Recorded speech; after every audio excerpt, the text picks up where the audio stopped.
Nasib kita bisa nih. Oke. Ini. Gimana Abis? Ini udah masuk kah? Oh dia masih. Oke oke. Yaudah yaudah aku dulu. Aku dulu ya yang share screen mungkin. Wait.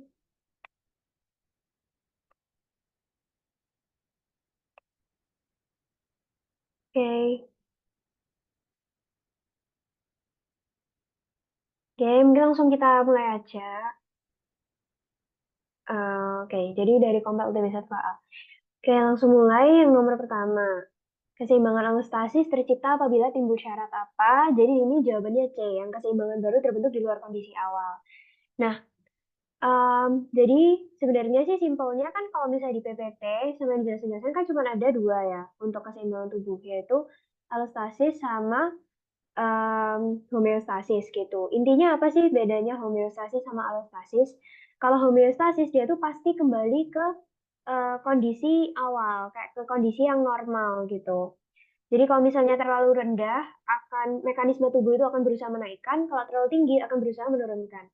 Tapi kalau allostasis itu adalah ketika kita itu kayak masuk ke keseimbangan baru, di mana ya kita nggak bisa kembali lagi ke keseimbangannya semula. Nah itu tuh biasanya terjadi di pertumbuhan dan perkembangan. Misalnya kita tambah besar gitu. Nah terus kan misalnya nih arterinya kan kayak tambah besar gitu kan, nggak mungkin kayak kecil terus kayak pas kita bayi. Soalnya nanti nggak akan mampu memenuhi kapasitas tubuh yang baru gitu. Nah kayak gitu. Jadi bukan fungsi tubuh kembali ke kondisi awal itu homeostasis. Perubahan terjadi dalam waktu singkat enggak ya, karena kan pertumbuhan dan perkembangan dan terbentuknya keseimbangan yang baru sendiri itu membutuhkan waktu yang lebih lama. Belum ada perubahan anatomi ini salah, pasti ada perubahan anatomi. Misalnya pertambahan volume, proliferasi, berarti pertambahan jumlah, kayak gitu, jumlah sel. Kemudian stres menyebabkan penyimpangan di luar kondisi awal. Nah, kalau ini stresor, stimulus, penyimpangan di luar kondisi awal ini kaitannya lebih ke homeostasis gitu. Nah, kalau misalnya ada penyimpangan, terus bisa kembali ke kondisi awal, nah itu homeostasis. Kalau misalnya ada penyimpangan, terus malah terbentuk keseimbangan baru, nah itu allostasis gitu. Lanjut, fungsi epidermis pada. Oh ya, Abid, mungkin ini nanti aku lanjutin sampai halaman pertama, terus nanti boleh kamu lanjutin deh gitu. Oke. Oke, lanjut. Nah, untuk fungsi epidermis pada kesehatan kulit, nah, jadi ini gini ya, sebenarnya ini tuh benar gitu. Jadi mungkin kita bahas satu-satu dulu ya. Nah, yang pertama itu kan memproduksi melanin untuk pertahanan dari sinar UV gitu. Nah, ini benar kenapa? Karena melanin itu kan diproduksi oleh melanosit ya. Melanin ini bisa bermigrasi, kayak pindah gitu.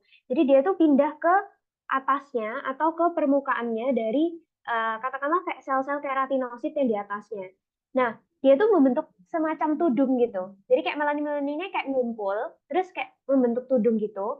Nah, itu tuh kayak buat pertahanan dari sinar UV gitu. Kenapa sih harus pertahanan dari sinar UV? Soalnya sinar UV itu salah satunya itu kalau nggak salah UVA ya. Ada UVA, ada UVB. Nah, dia itu bisa apa namanya menyebabkan mutasi pada RNA-nya gitu. Jadi bisa menyebabkan kanker kulit kayak gitu. Nah, jadi ini benar. Nah, kenapa kok dia yang paling berfungsi pada kesehatan kulit? Ya karena itu untuk mencegah dari kanker kulitnya. Kemudian kalau menjaga kulit dari tekanan dan tahanan benar juga gitu. Kan dia paling luar ya. Memproduksi kolagen untuk kekenyalan ini juga benar. Jadi kayak kulitnya kenceng gitu. Memproduksi minyak atau sebum dari kelenjar sebasea itu emang untuk lubrikasi atau kelembapan dan memberikan suplai darah ke bagian kulit yang lebih dalam gitu. Sebenarnya kalau suplai darah ini salah ya, karena kan suplai darah itu mostly dari dermis gitu, bukan epidermis. Nah, dermis itu nanti suplai darahnya itu juga bisa menjadi dua. Ada yang berada di antara dermis dan hipodermis, dan satunya berada di antara dermis sama epidermis, kayak gitu. Nah, jadi di sini karena yang berpengaruh ke patologis itu yang A, jadi kita jawabnya yang A gitu. Bentar.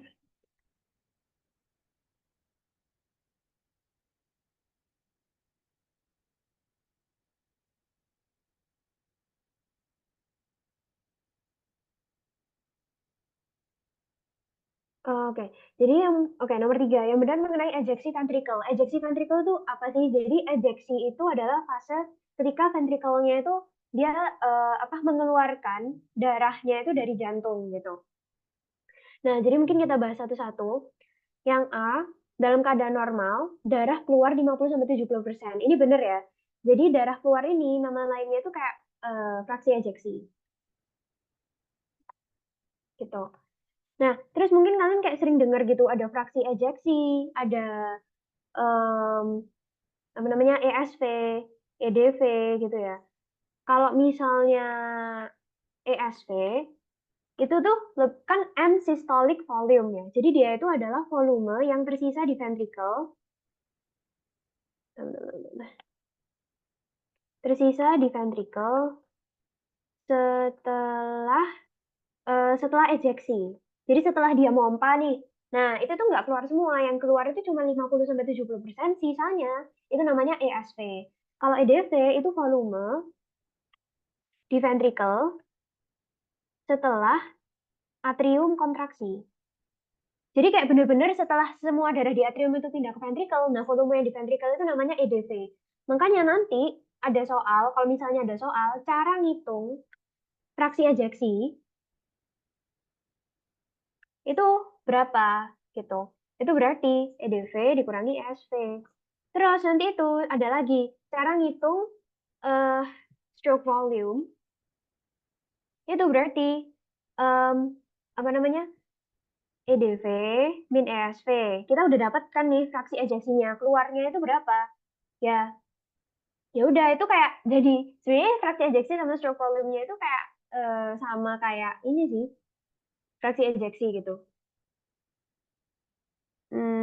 Iya benar. Soalnya kan stroke volume itu per denyut ya. Nah, nanti ini sih bedanya. Bedanya itu di cardiac output. Nah, kalau kayak gini baru kalian kaliin sama heart rate-nya. Ini aku geser, ini aku geser. Oke, kayak gini. Mungkin ini kayak rumus-rumus yang nanti diperluin gitu. Misalnya ada soal diketahui SV-nya segini, ada saya segini. Kemudian ini kita bahas selanjutnya terjadi secara pasif, terjadi sebelum kontraksi dari ventricle. Nah, ini salah ya. Harusnya itu setelah ventrikelnya kontraksi atau pas ventrikelnya kontraksi kan darahnya keluar ya. Mungkin itu bisa dilogika juga. Yang C, fase lambat saat isovolumic contraction. Nah, justru apa namanya isovolumic contraction. Gimana sih maksudnya fase lambat saat isovolumic contraction? Eh, oh, enggak sih. Kalau misalnya isovolumic contraction, itu kan dia ada fase cepatnya, terus ada fase lambatnya gitu. Enggak, justru isovolumic, gini. Jadi fasenya itu, kalau misalnya kontraksi atrium, kontraksi ventricle, itu ada 3. Isovolumic contraction, ejeksi, isovolumic relaxation. Jadi dia itu nggak termasuk ke isovolumic contraction-nya. Itu tuh sebelumnya ejeksi. Kemudian darah mengalir cepat dari atrium ke ventricle, itu salah, karena kalau atrium ke ventricle ya berarti kan kontraksi atrium, bukan kontraksi ventricle. Terbukanya katup AV ini juga salah, ini sebelumnya ejeksi. Oke, lanjut. Pathway nodal cells jantung. Nah, ini hafalan ya sebenarnya. Jadi nanti kalau di PPT kan ada gambarnya yang lebih jelas gitu. Cuman ini tinggal dihafalin aja sih. Jadi kayak dari SA node, terus buat ke AV node dia harus lewat internodal pathway, kemudian lewat bundle of His atau AV bundle. Kemudian baru ke Purkinje fibers yang dia bercabang jadi 2 untuk kanan dan kiri gitu. Jadi hafalan. Kemudian ini, nah ini tuh nomor 5 spermisida ini agak ya agak ini ya, kayak seakan benar semua gitu opsi-opsinya. Tapi sebenarnya ini kayak bisa kita eliminasi aja. Jadi yang pertama, digosokkan ke dalam vagina sesaat setelah melakukan hubungan seksual. Nah, spermisida kan KB ya. Masa sesaat setelah hubungan seksual kayak nanti kayak udah mau hamil duluan tapi kayak malah pakai KB gitu kan ya. Ya gitu. Kemudian yang B, meminum pil KB 10 menit sebelum berhubungan. Nah, eh jadi kalau pil KB itu kayak nggak termasuk di spermisida. Jadi kita bisa langsung coret ini.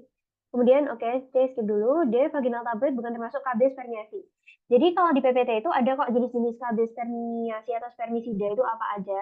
Jadi ada yang vaginal, ada yang tisu, macam-macam. Nah itu mungkin bisa dihafalin aja sih, soalnya lumayan banyak juga.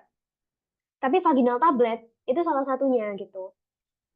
Kemudian yang E, pada vagina dipasang diafragma. Nah, kalau diafragma itu beda. Diafragma itu yang bentuknya kayak cup, terus dia itu dimasukin di porsio vaginalisnya. Jadi kayak, apa sih? Ini misalnya porsio vaginalis ya. Nah, dia tuh kayak cupnya itu dipasang di sini gitu loh. Nah, itu kayak diafragma. Nanti kayak dimasang di situ.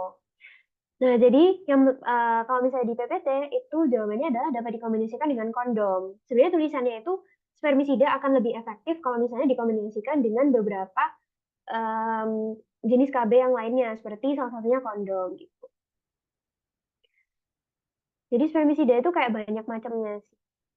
Oke, yang nomor 6 yang bukan termasuk filamen tipis. Oke, Em, jadi filamen ya udah jelas ya, karena kan miosin filamen tebal gitu ya, nama lainnya miosin filamen tebal gitu.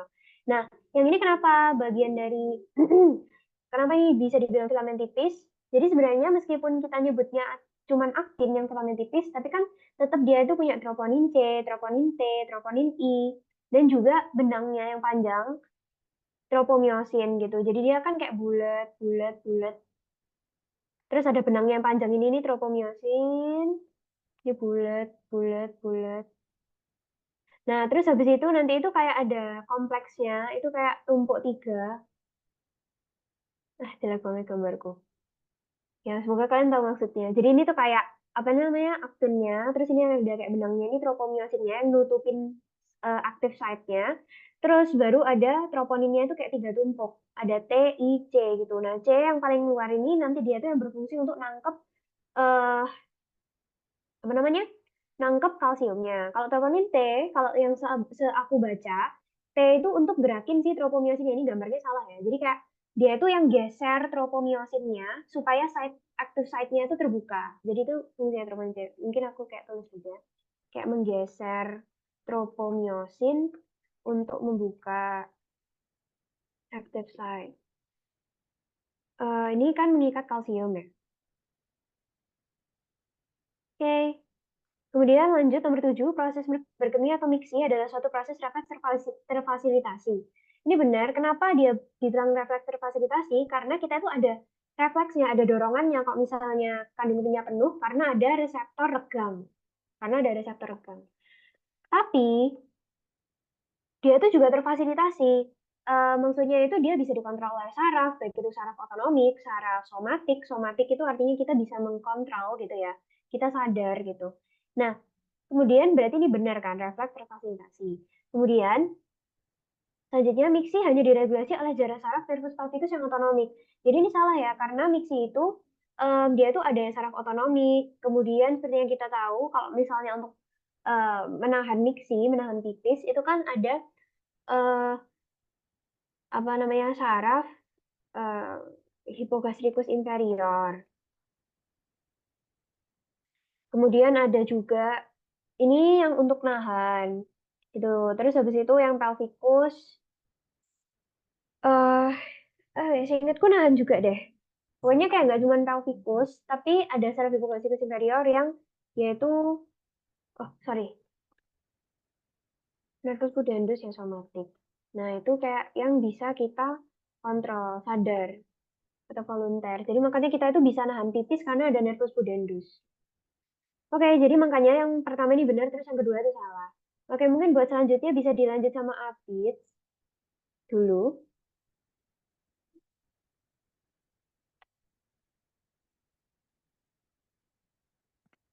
Halo, Halo, halo. Maaf ya tadi agak itu. Sebentar.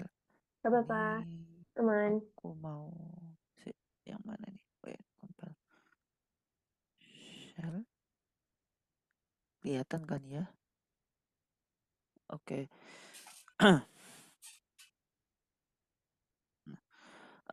Oke. Jadi Jadi sini aku mau mulai dari nomor 8 dulu kan.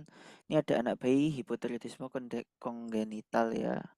Gejala dan tandanya adalah, nah, eh kalau hipotiroidisme dia itu kan hipo di sini. Hipo itu kan artinya kan rendah. Nah, kalau rendah itu kan berarti kan hormon yang disekresikannya kan rendah. Lah hormonnya kan apa? Kita tahunya kan diroksin ya. Diroksinnya nanti ada T3, T4 itu ya. Nah, eh di mana itu fungsinya dia ini tuh kan akan meningkatkan laju metabolisme secara umum ya kayak ini aku ngapalinnya gini, meningkatkan laju metabolisme. Nah, kalau meningkatkan laju metabolisme itu kan berarti kan kayak kita aktif, yang misalnya awalnya kalau kita olahraga itu kan mesti kan metabolisme kita kan meningkatkan kayak kita lebih apa ya, lebih deg-degan dan sejenisnya gitu. Nah, sekarang pilihannya. Nah, dilihat aja kalau hiperventilasi itu kan dia itu kan kalau kan hiperventilasi itu nafasnya itu kan meningkat. Kalian kalau misalnya olahraga itu kan bisa kan kayak langsung kayak ngos-ngosan. Nah, itu kan berarti kan iya kan? Oke. eh ngos-ngosan. Nah, kalau ngos-ngosan berarti kan dia kan juga meningkat ya. Peningkatan kelenjar keringat ini juga ya. Kan kalau kelenjar keringat itu kan sebenarnya kan buat untuk mendinginkan kan, mendinginkan apa? Tubuh kita kan juga. Nah, mendinginkannya itu kenapa? Mendinginkan karena kita tuh metabolisme meningkat sehingga suhu tubuh kita tuh meningkat. Nah, jadi itu kayak apa ya ini? Respons mekanisme terhadap peningkatan metabolismenya. Jadi masih ada hubungannya. Tekanan darah ya jelas lah ya, deg-degan kan. Deg-degan itu kan biasanya kalau habis olahraga kan rasanya itu kan kayak jantung itu bisa kayak debar-debar kayak deg deg deg deg nemen gitu kan. Terus kalian kalau misalnya tensi nah ini juga ada hubungannya kalau misalnya kalian mau ngecek tensinya orang itu kan kalau misalnya apalagi pasien tuh kalau misalnya habis naik tangga atau habis lari jauh, jalan jauh gitu disuruh istirahat dulu. Nah, itu biar apa? Biar metabolismenya turun, biar orangnya lebih tenang dan juga tekanan darahnya itu juga lebih turun. Ya bisa dihubungin sama itu ya. Terus detak jantung cepat ini juga ya. Dia ini berarti kan meningkat. Bukan hipo tapi hiper. Berarti dia retardasi mental. Retardasi mental ini lemot ya, bisa sih kayak orang-orangnya lemot. Kok pokoknya itu ciri-ciri orang yang kena hipotiroidisme biasanya itu kan apalagi kalau orang yang gondongan itu biasanya itu mereka itu kalau misalnya diajak ngomong kadang-kadang mereka tuh lemot. Kalau misalnya mereka ngikut eh eh kalau contohnya ya aku tuh pernah baca kayak dulu kayak apa ya di komik komik apa ya kayak buat publik kayak sebenarnya poster publik intinya punya Kemenkes itu jadi kayak biasanya tuh ciri-cirinya tuh kadang kalau anak-anak kecil apalagi di desa-desa itu kalau misalnya mereka kayak lagi senam atau apa dia itu biasanya kayak gerakannya ketinggalan atau misalnya dipanggil tuh kayak kadang nggak nyambung kayak gitu. Kayak salah satu ciri-ciri dari retardasi mental. Jadi tandanya ada hipotiroidisme, baik itu kongenital maupun enggak. Salah satunya adalah retardasi mental. Kemudian nomor 9 yang bukan sinaps kimia. Jadi sinaps itu kan ada dua, ada yang kimia sama yang aku lupa namanya, elektrik, listrik, lupa aku istilahnya. Pokoknya yang satunya pakai listrik. Nah, kimia ini dia tuh pakai neurotransmitter, transmitter. Nah, terdapat synaptic delay. Hmm, aku nggak tahu. Tapi aku kemarin jawabnya ini dapat satu atau dua arah. Nah, kalau dua arah itu aku jujur sinaps itu biasanya saraf-saraf ya itu biasanya dia itu tetap bakalan satu arah. Kan saraf kita kan ada yang aferen sama eferen kan. Nah, eh yang menuju otak dan eh dari otak sama kayak pembuluh darah, nggak ada yang kayak bisa dua arah gitu. Nah, kalau sinar delay iya, soalnya kan listrik dia lebih cepet ya. Kalau kalau chemical atau kimia itu kan dia harus ada pindah dulu vesikelnya, si apa namanya neurotransmitternya harus itu. Jadi masih agak lemot dikit.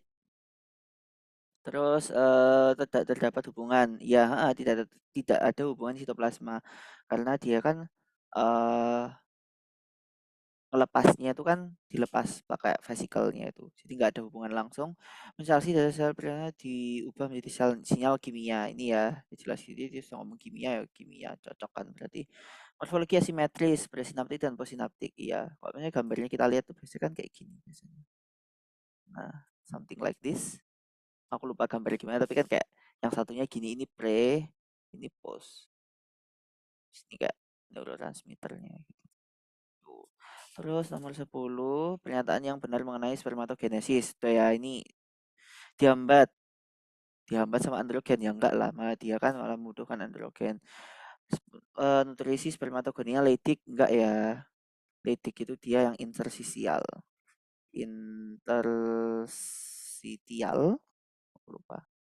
Aku lupa cara ngejainnya, pokoknya itu. Dia di luar tubulus seminiferus. D. Dilangsan hormon sesuai yang diproduksi oleh sel Sertoli. Testosteron tuh harusnya sama Leydig ya harusnya. Harusnya.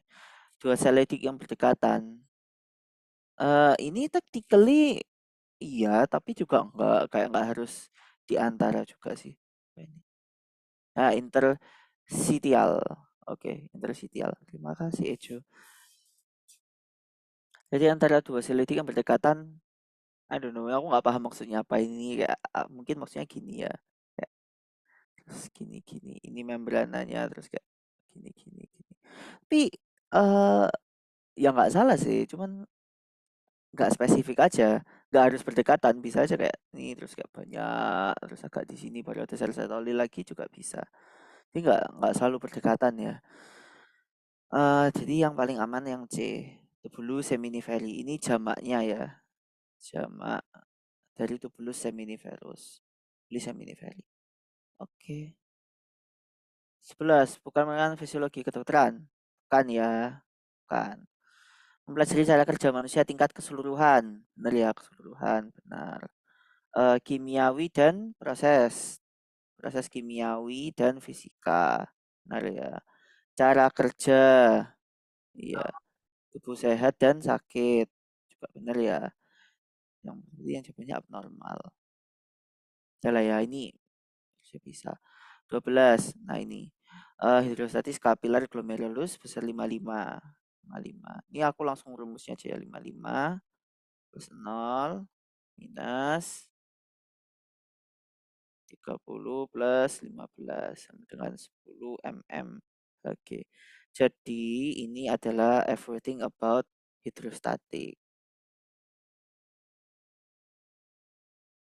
Hidrostatik sama bukan hidrostatik sih, yang mendorong keluar. Ini ada hidrostatik kapiler sama ada sebentar aku lupa. Koloid, koloid. Iya, aku lupa. Onkotik. Onkotik yang di satunya di Bowman. Nggak harus onkotik di Bowman sih, Pak. Onkotik yang di luarnya. Terus yang ini adalah hidros yang di Bowman sama onkotik atau koloid ya. Onkotik yang di kapiler. Jadi sudah kelihatan 10 mm. Oke. Oke, lanjut. 13 dapat dikapsikan oleh senyawa kimia. Steroid mempunyai kalsium. Bahan utamanya iya ya, kolesterol, exhaustion lambat. Lambat kenapa? Karena dia harus masuk kan, harus masuk selnya dulu, nggak bisa cuma dari luar masuknya lama. Bersifat hidrofilik enggak ya, dia hidrofobik, dia lipofilik. Tidak dapat menembus enggak ya, dia malah harus menembus. Oke. Nomor 14, segmen tebal ascendant lengkung Henle jalan intersisium medula semakin pekat karena ada segmen tersebut. Si aku lupa ini. Oh ya, reabsorpsi. Si aku lupa. Dipengaruhi ADH. Ini ascendant ya. Kok copot? Ini. Dipengaruhi ADH, enggak ya? ADH itu di tubulus distal. Sebentar. Ini kenapa penku kok nggak mau? Nah, pokoknya dia tuh di TC2 ya. Banyak protein aquaporin? Enggak. Ya ada tapi enggak banyak ya. Difusi sederhana air enggak, difusi sederhana. Tingginya permeabilitas air enggak tuh di T-star, aktif, sodium klorat dan potasium. Yang gambarnya yang kayak gini. Lupa. Mana ya gambarnya itu? Di PPT ada. Yang kayak gini. Sini ya nanti H2O. H2O-nya masuk atau keluar ya aku lupa. Kan dia geraknya gini. Seret. Di sini tuh Na plusnya tuh kayak masuk masuk masuk kok di sini tuh kayak ya udah gitu. H2O yang di sini. Ya H2O di sini nanti yang Na, ada K, ada Cl dan kawan-kawannya. Yang pakai ATP di sini. Bisa dilihat di PPT-nya ya. Tuh ada. Berikut yang bukan mengenai korpus luteum. Jujur ini aduh dulu.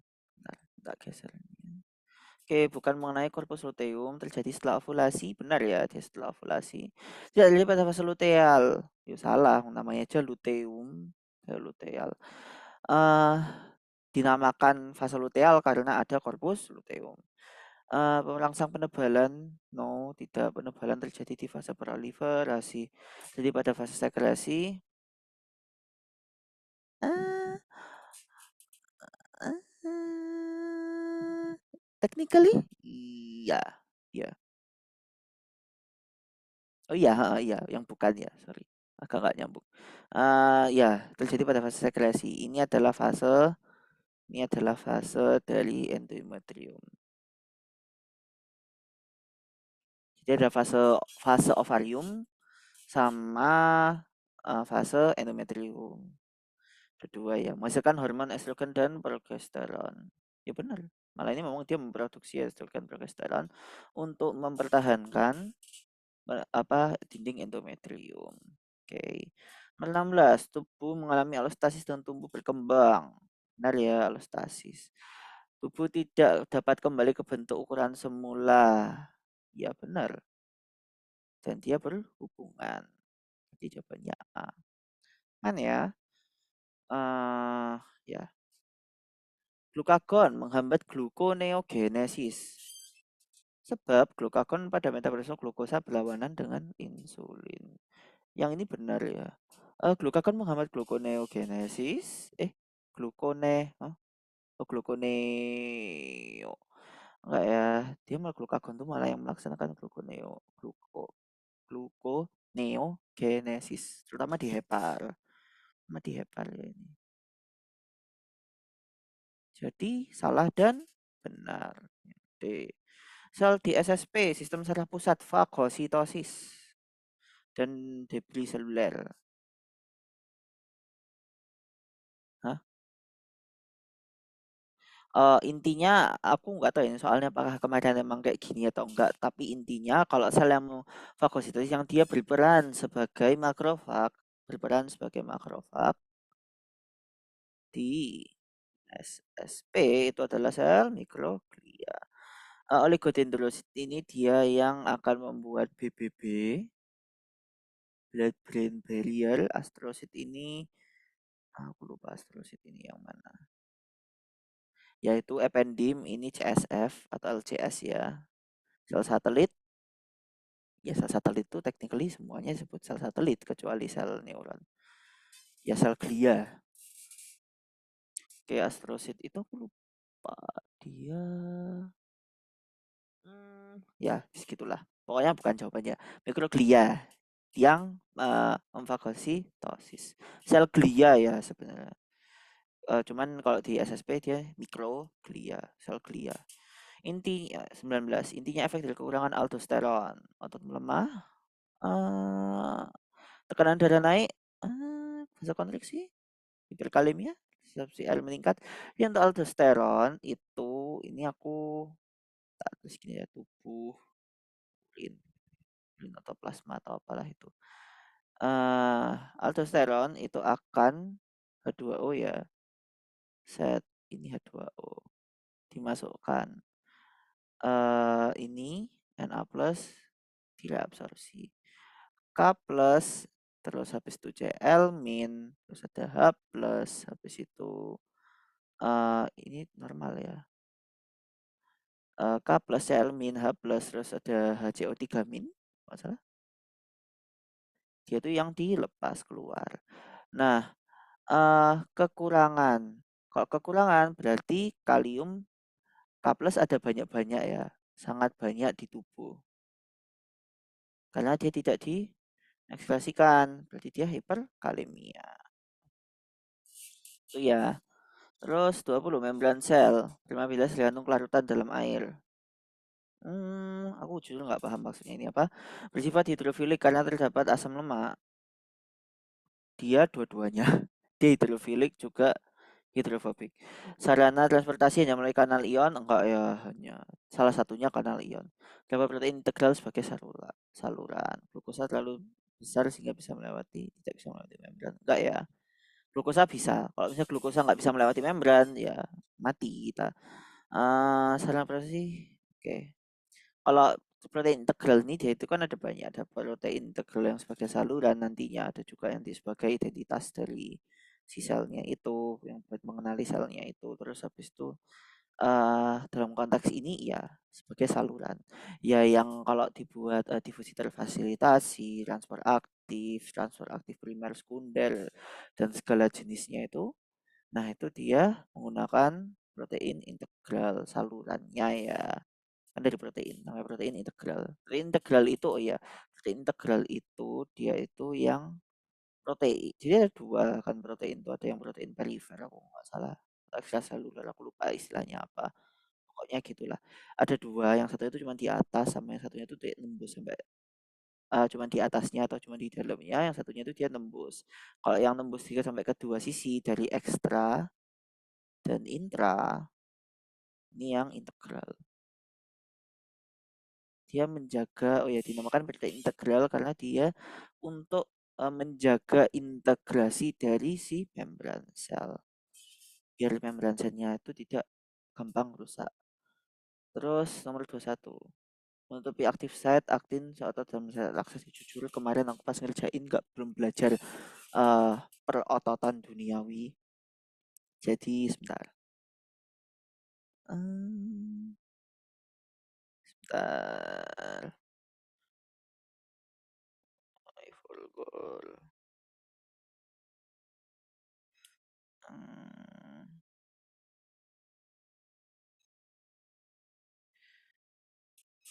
Oke, tropomyosin.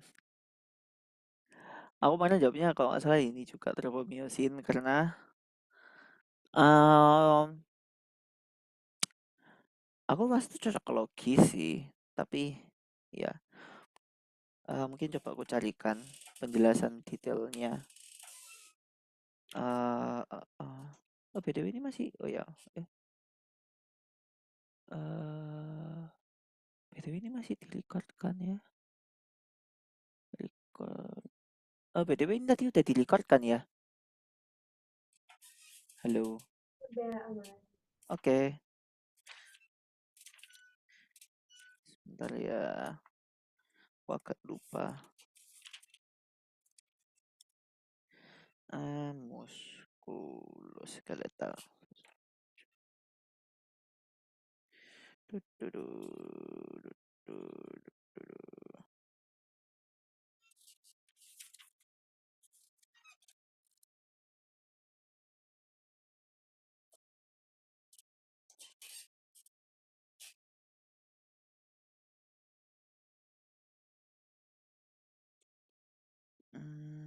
Untuk aktif site aktin pada dalam keadaan relaksasi.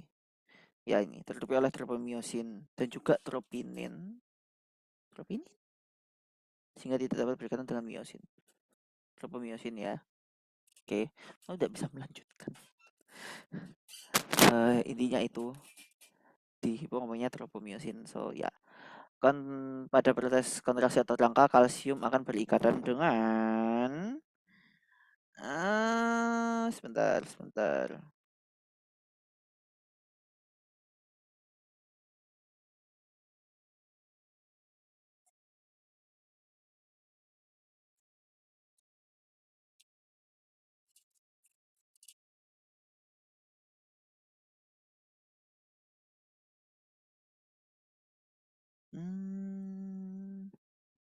Wait.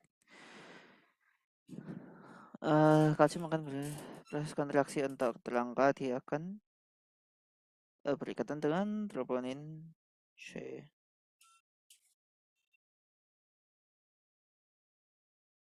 Oke. Wait, ini ada kok nggak salah tadi. IC saat relaksasi. Ya. Oke. Mungkin aku nggak berani menjawab ya untuk dua soal ini. Bisa didiskusikan lagi nanti. Aku kok masa bermuskuloskeletalan tidak terlalu. Oke, 23. Interleukin 6. IL-6 dalam kontraksi otot termasuk. Nah, jadi ini agak-agak eh ada yang ngomong endokrin, ada yang ngomong parakrin. Sebentar. Coba mari kita lihat.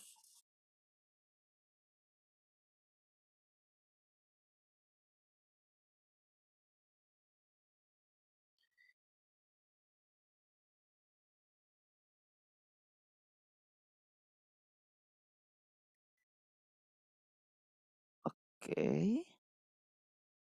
Bermacam-macam ya, aku tidak berani menjawab karena ada yang ngomong autokrin, ada yang ngomong parakrin, ada yang ngomong endokrin. Cuman ya, aku tidak berani menjawab ini. Oke lah, ke nomor 24, Nyonya N berusia 70 tahun, bla bla bla bla bla bla. Set, ortopnea. Jadi kalau ortopnea dia adalah ortopnea itu sesak ya, sesak saat berbaring. Kemudian ciri-cirinya distensi vena jugular ya. Vena jugular ini kan vena sistemik. Terus irama sinus, atrial fibrillation, troponin, bla bla bla, echocardiogram, slow dysfunction, mid atrial regulation, artery, dilated left atrium, and ejection fraction 33%. Sama ini juga ya, butuh 3 sampai 4 lapis bantal.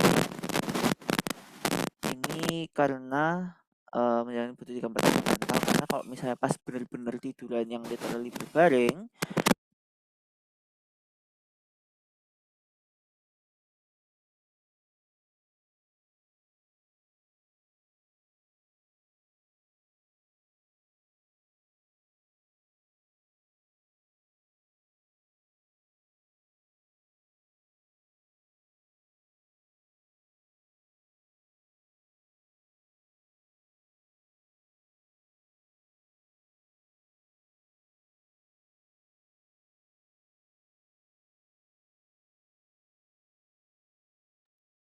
Ini suaranya jadi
Halo, halo, suaraku ada?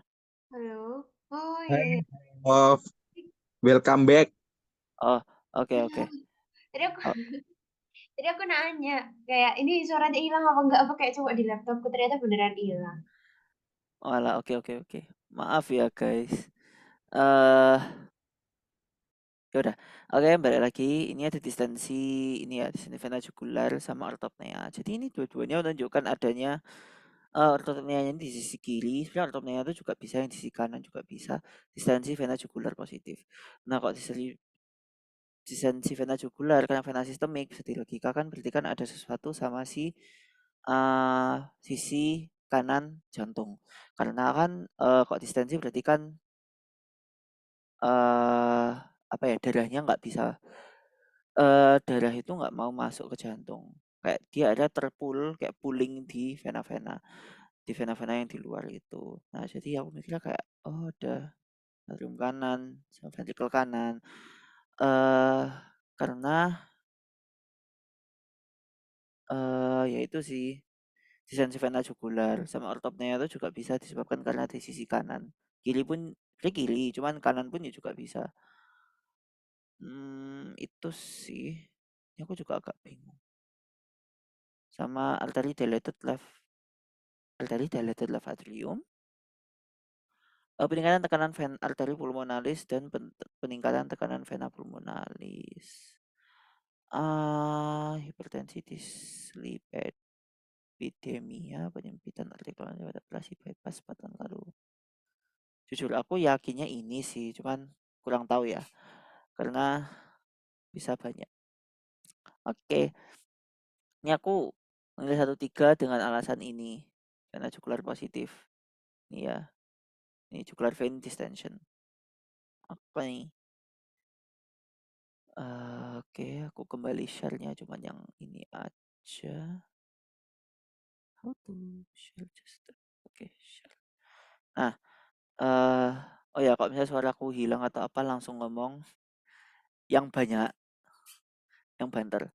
Oke, 25 peningkatan aliran darah dapat terjadi karena oke. Peningkatan tekanan darah bisa. Peningkatan viskositas? No. Pelebaran iya ya.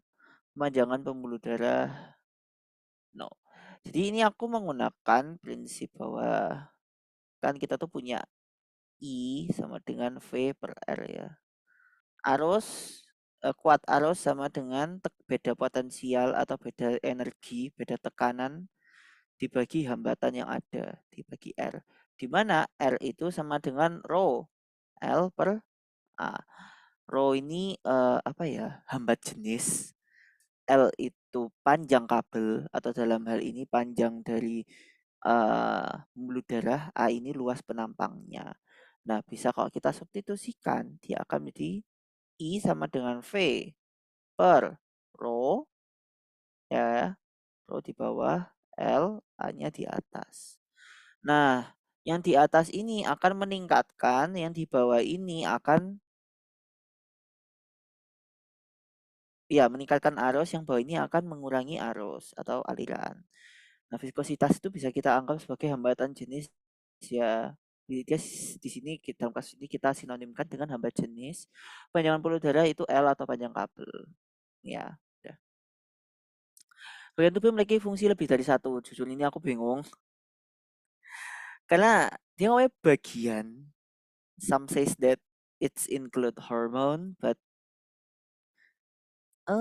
kok bagian aku mikirnya kayak literally bagian yang bisa kita pegang secara fisik dan memang kayak iya gitu kayak cell or something gitu kayak organ. Jadi yang kalau ada sistemnya itu kan ada dari sel, jaringan apa. Nah, aku kalau mikirnya itu bagian tuh itu. So aku jawaban keras enovarium. But beberapa orang tuh ada yang menganggap angiotensin juga. Aku juga menganggap angiotensin ini technically punya fungsi lebih dari satu, cuman ya itu. Kok lipase enggak ya? Dia cuman enzim lemah aja. Varium ya tahulah dia untuk reproduksi juga, dia juga untuk makanya endokrin hormonnya kan juga nggak cuma buat reproduksi tapi juga buat pematangan tubuh.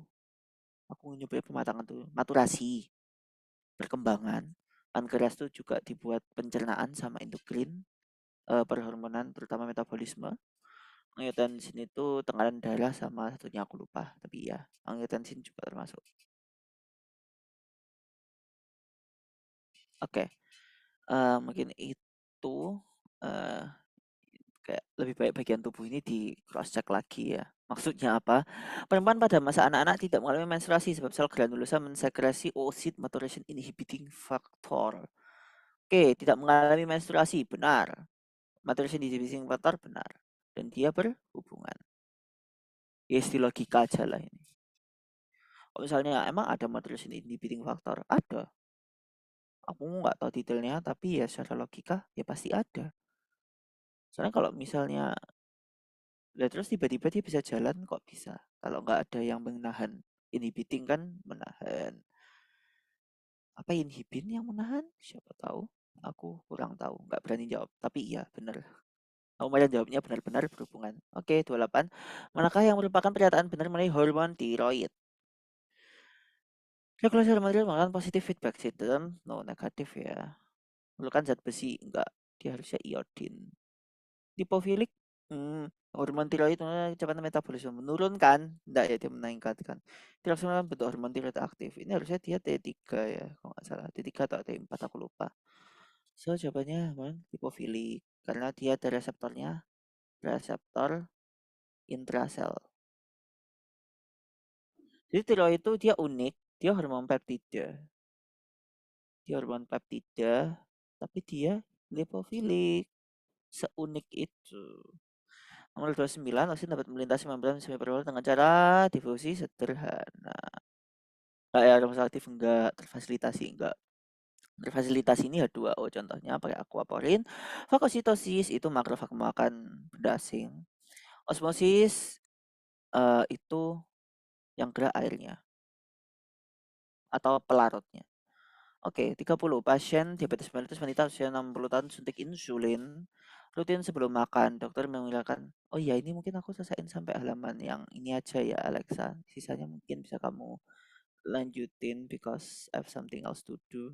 Oh, So, oke. ya. Oke. Nomor 30 ya? Sampai halaman ini. Halaman ini selesai aja. Oke. Oke. Pasien, kita kok gak ngerap dikit. Pasien DM wanita, pasien DM wanita usia 60 tahun suntik insulin rutin sebelum makan. Benar ya.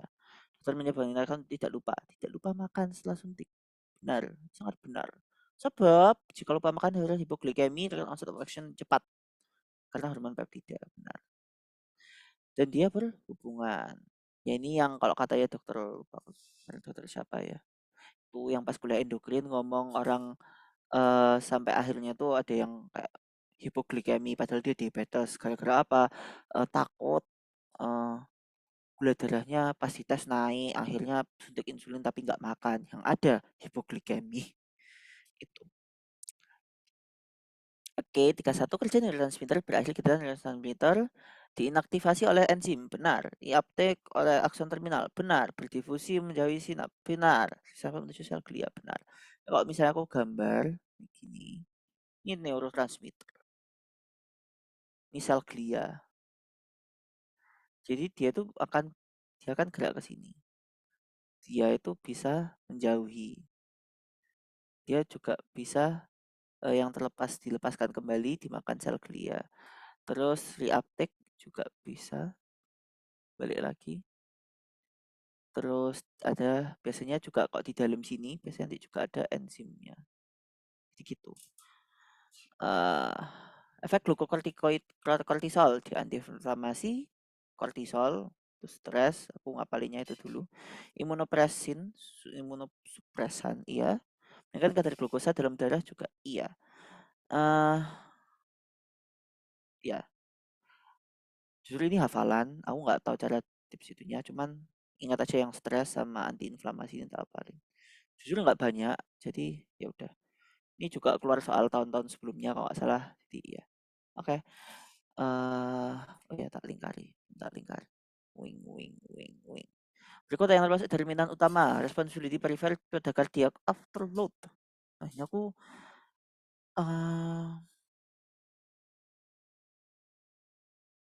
Jujur aku tidak tahu. Kemarin aku menjawabnya diameter arteriol. Bentar, coba aku itu lagi. Afterload adalah resistensi terhadap ejeksi ventrikel. Beban yang harus dibawa oleh jantung untuk mengeluarkan darah terdiri 2 set botol adalah stress Itu dinding tuh miokard. soalnya anu nggak sih harusnya kayak resistensi perifer. Iya, responsibility aku kayak, oh, apa ini? Impedansi masuk ke kompresor dari resistensi. Jadi untuk resistensi perifer. Nah, oh ya, tak akan itu ya, resistensi. Resistensi itu tadi kan terpengaruh ya rho L per A. Nah, di mana A ini kan permukaan, luas permukaan pada luas penampang pembuluhnya ini adalah viskositas. Jadi sebenarnya diameter is berpengaruh, tekanan pada atrium kanan juga, atrium kanan, no, enggak ya. Nah, ini aku bingungnya jujur di sini. Dia ngomongnya perifer. Viskositas darah technically iya, karena dia juga masuk. Kapiler juga iya, karena dia yang malah yang benar-benar di perifer. So, I don't know. Kayak diameter aorta, aorta termasuk perifer. Iya sih, aorta itu termasuk perifer. Tapi, determinan utama, jujur aku tidak tahu. Karena kalau menurut ini rumusnya itu, iya juga diameter kapiler. I don't know what's mean as utama. Di viskositas iya. Diameter arteriol juga iya. Kalau kapiler dia nggak berubah ya. Ya sorry, keliru. Diameter arteriol, aku kemarin jawabnya. Karena aku mikirnya, kalau kapiler kan dia nggak ada otot. Kok diameter arteriol dia masih punya otot kan ada yang sphincternya itu yang arteriol prekapiler itu yang cuma punya satu lapis otot polos. Nah itu dia itu kan yang sebagai sphincter dari kapiler. Jadi dia juga menentukan luas penampangnya. Viskositas sel juga menentukan, so I don't know. Oh, yang ini aku tidak berani menyatakan secara gamblang. 34. Reabsorpsi Na+, tubulus ginjal memegang peranan penting dalam proses transport ion zat lain karena reabsorpsi Na+ di membran basolateral tubulus ginjal ya tidak memerlukan transport khusus. Salah, dia punya harus aktif ya harusnya. Oke, satu benar, dua salah, berarti tiga benar, empat salah. Oke, pakai trik itu. Seorang perempuan 19 tahun, puskesmas, keluhan, bla bla bla bla bla, glomerulonefritis akut. Nah, glomerulonefritis akut itu tuh eh lebih kalah glomerulus.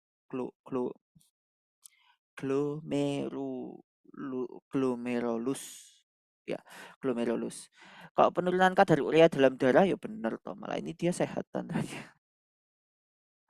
Enggak sehat, but urea is supposed to be thrown out, jadi kayak harus dibuang, jadi ya masuk akal. Pemencarian rongga peritoneum penurunan, dehidrasi dong, harusnya ini ya buang air kecil menurun, berarti ada penumpukan cairan di dalam tubuh, penumpukan cairan ya harusnya.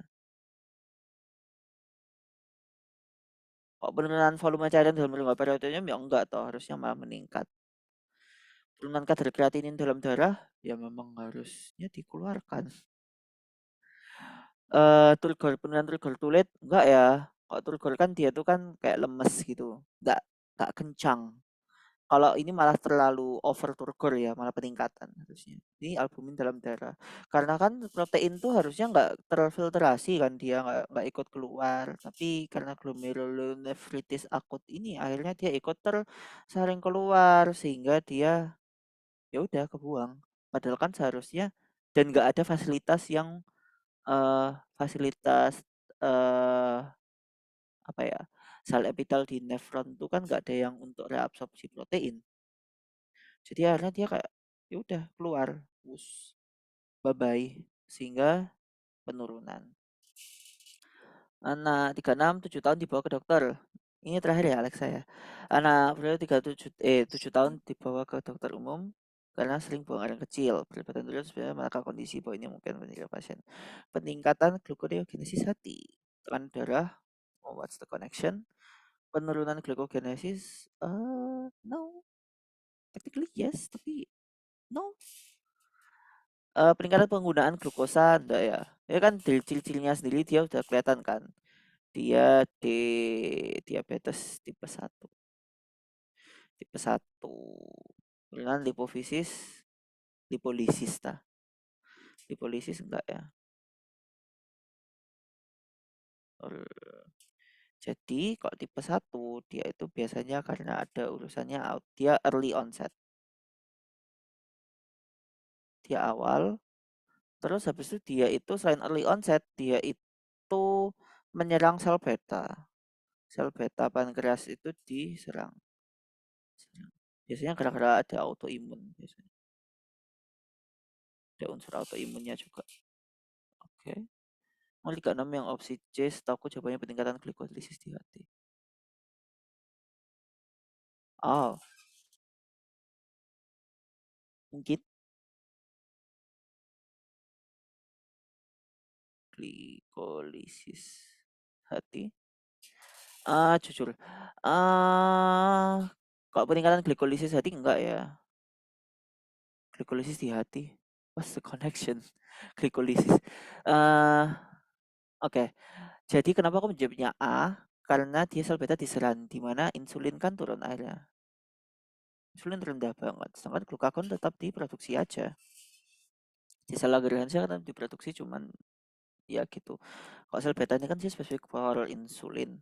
So, akhirnya insulin turun, glukagonnya kan lebih banyak.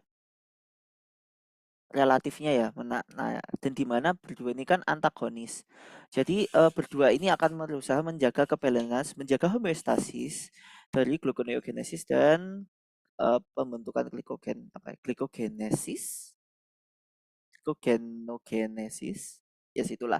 Berdua ini saling menjaga biar gluconeogenesis di hati ini uh, seimbang, nggak berlebih, nggak kekurangan. Nah, tapi karena si insulinnya tuh turun, karena sel betanya yang berproduksi aja dia nggak ada, akhirnya dia meningkat. Sama apa? Juga biasanya itu kan sebenarnya kan diabetes tipe 1 itu juga eh biasanya juga bisa ada gejala kencing manisnya juga ya. Jadi dia juga diabetes mellitus. Cuman dia penyebabnya lebih ke arah autoimun atau idiopatik biasanya juga bisa. Jadi bukan yang karena kayak hidup. Dia tubuhnya jadi resisten juga tetepan. Cuman biasanya enggak juga. Not not the main cause, tapi biasanya lebih ke arah karena memang nggak seimbang. Kalau DM tipe 2 kan memang karena tubuhnya yang jadi resisten terhadap insulin. Karena resisten, akhirnya dia itu kayak craving for more. Karena craving, tubuhnya itu craving, pengen lagi ya, dan kayak apa ya? Asupan glukosanya tuh kayak merasa tetap kurang, akhirnya dia melakukan gluconeogenesis di hati. Ditambah lagi ada kondisi ketidakseimbangan antara glukagon dan insulin sehingga peningkatan gluconeogenesis di hati. Mungkin itu mungkin itu Alexa bisa diambil alih oleh Alexa. Mangga. Oke, thank you, Abid. Semangat melakukan apapun yang mau kamu lakukan. Eh, Oke, aku save. Oke, aku stop ya. How do I stop share? Oke, jangan lupa nanti dikirim grup. Oke. Oke, mulai lanjut. Nah.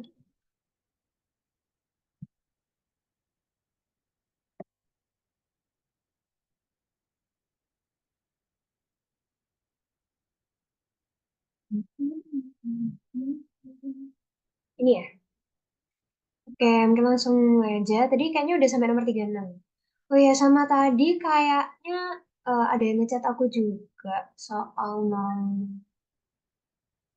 Hmm, ini nomor 24. Oh ya tadi nomor 23 dijawabnya apa ya? Maaf banget aku nggak dengerin. Tapi um, gini, terlepas dari apapun tadi jawabannya, eh ini kan aku di sini jawab endokrin ya. Cuman kan tadi aku kayak baca-baca lagi. Kalau misalnya interleukin 6 dalam kontraksi otot, itu ada, aku ngirim gambar dulu aja. Jadi aku punya gambar,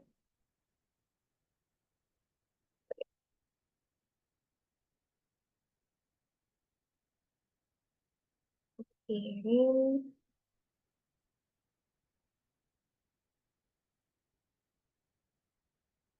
Nah itu.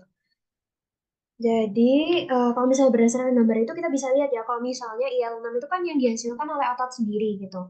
Nah, sebenarnya ini memicu sedikit perdebatan ya, karena kan kalian bisa lihat di situ di gambarnya. Oh ya, aku kirimnya ke kedokteran umum ya. Nah, IL-6-nya itu eh dia itu dihasilkan dulu, terus masuk ke blood vessel dulu, terus baru dia tuh balik ke ototnya. Nah, jadi in a way kan endokrin itu masuk ke vascular dulu ya, baru dia tuh balik ke organnya atau ya pokoknya ke organ targetnya. Nah, kalau misalnya autokrin, itu kan dia dihasilkan oleh sel itu untuk sel itu sendiri. Kalau parakrin dihasilkan oleh suatu sel, kemudian untuk sel tetangganya. Nah, masalahnya di sini adalah, apa namanya? Jadi kan dihasilkan oleh sabut ototnya nih, IL-6-nya. Terus dikirim ke blood vessel dulu, baru dia balik ke ototnya gitu.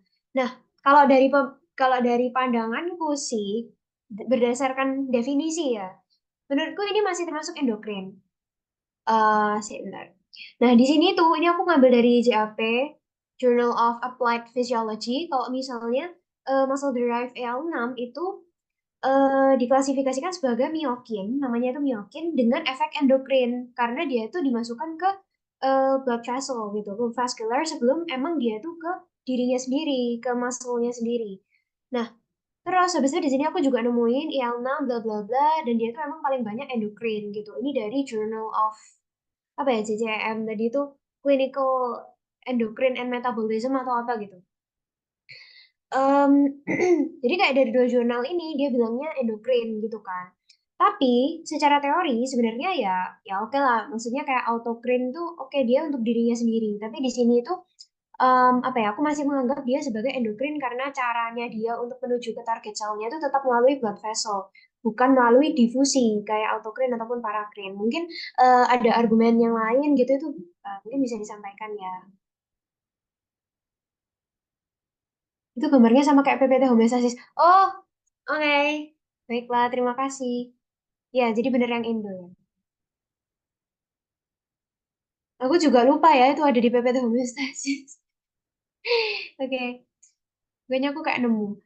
Oke, nomor 24 ini tadi kalau nggak salah ada yang bilang tadi kuncinya satu dan tiga. Tapi kalau menurutku itu sebenarnya vena pulmonalis sih. Gini, jadi kan ortopnea. Ortopnea itu kan sesak napas saat tidur gitu ya. Kenapa sih kita bisa sesak napas saat tidur? Bukan misalnya kebetulan aja orangnya nih obesitas, tapi bukan karena lemaknya gitu.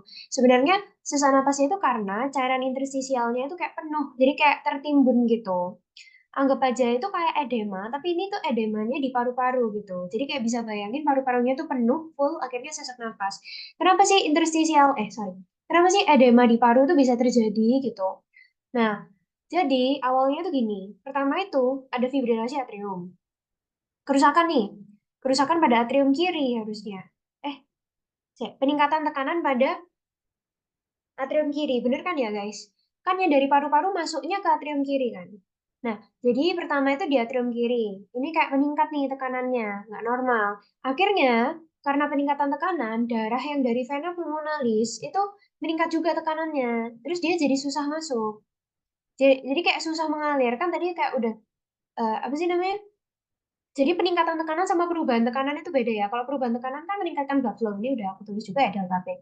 Tapi kalau misalnya meningkat dia tuh kayak susah mengalir katanya dokter Arga kalau nggak salah. Nah, terus akhirnya jadi yang harus kita lihat tuh mundur, kayak mundur. Jadi pertama, oke atrium kirinya rusak. Oke, terus apa? Vena pulmonalisnya rusak. Terus mundur dari vena pulmonalis apa? Paru-paru. Akhirnya si darahnya tuh kan diem gitu ya, kayak apa ya, ngecembung. Cembung. Pokoknya kayak diem gitu di paru-paru. Nah, akhirnya karena darahnya di situ, otomatis cairan-cairan apa sih namanya? eh Iya, cairan yang ada di darah itu akhirnya pindah ke cairan interstisial di paru. Nah, kalau misalnya dia pindah, akhirnya numpuk kan. Nah, makanya terjadi edema kayak gitu. Jadi kita ngelihatnya mundur, bukan maju. Nah, terus em, berarti yang lainnya itu kenapa salah? Nah, atrium kanan ini salah karena harusnya atrium kiri dulu. Jadi kayak kita bukan apa ya? Nah, kalau misalnya atrium kanan itu kan nyambungnya sama ventrikel kanan, ya salah dong, harusnya ventrikel kiri. Tapi sebenarnya bukan ventrikel juga karena sumber masalah utamanya itu di atrium, darahnya nggak bisa masuk atrium. Terus arteri pulmoner juga salah, harusnya itu masalah-masalahnya itu adalah yang di setelahnya paru-paru yang menyebabkan kesumbat nih, paru-parunya nggak bisa maju gitu. Paru-parunya nggak bisa, darah di paru-parunya itu nggak bisa maju, nggak bisa masuk vena pulmonalis dan akhirnya nggak bisa masuk atrium kiri. Gitu. Makanya ortopnea. Semoga cukup jelas ya. Oke, mungkin singkat aja gitu, kemudian baru kita lanjut ke nomor selanjutnya. Ini nomor 37 ini aku agak bingung ya, soalnya opsinya ini juga kayak nggak ketulis semua. Terus mungkin aku bahas satu-satu aja. Jadi yang pertama itu carotid body, anaretic body berperan untuk menurunkan tensi. Nah ini sebenarnya nggak salah, tapi carotid body itu juga bisa untuk naikin tensi gitu. Jadi nggak melulu untuk menurunkan tensi. Kalau aortic body atau arcus aorta, dia kan cuma bisa deteksi kalau tensinya naik kan, tekanan darahnya tinggi nih, dia bisa deteksi. Tapi kalau karotid atau sinus karotid yang ada di arteri karotis itu, dia tuh bisa deteksi kalau misalnya tekanannya naik, tekanannya turun, jadi bisa naikin maupun nurunin tensi. Kalau yang B, nervus hipoglossus itu membawa informasi dari aortic body, ini sebenarnya benar ya. Aortic body kan arcus aorta ya. Kalau arcus aorta, eh, ya ampun hipoglossus. Oh my God, maaf ya.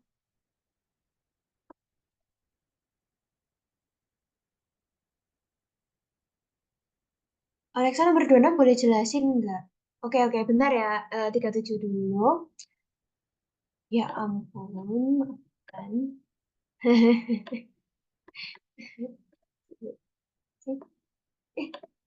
Eh, salah, salah. Oke. Ini harusnya, ini harusnya nervus vagus ya, guys. Aku tidak.